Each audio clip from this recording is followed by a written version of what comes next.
Sir, also, nakalimutan ko itanong kanina, pero last time kasi na na-guest namin dito, si Jan Amores, parang nabanggit niya na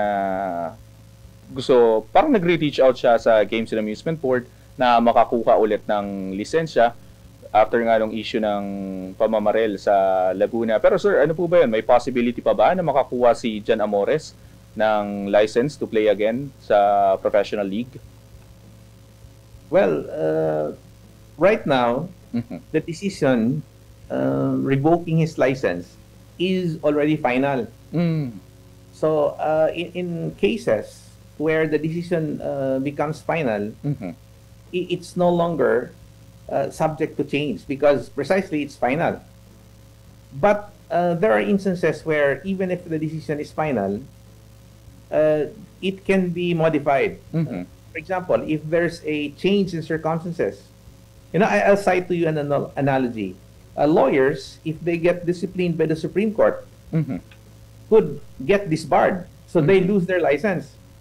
But a lawyer who would later on reform his ways, for example, he'll become active in church, he would have a community service. After some time, he can go back to the Supreme Court and ask for clemency. And he'll say, Supreme Court, I'm now a changed man. And in certain cases, the Supreme Court would grant the request. So what I'm saying is, it is possible for Jan Amores, if he follows the example of lawyers, to be able to reacquire his license.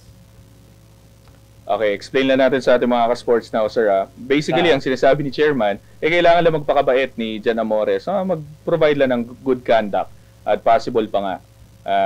Pero sir, ano ba? Hindi pa ba siya nagre-reach out ulit?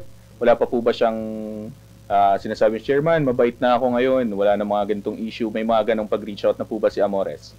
Meron actually, but what's this?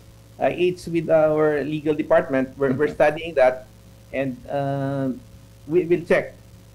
We'll check if time is already ripe for his case to be re-examined by the board.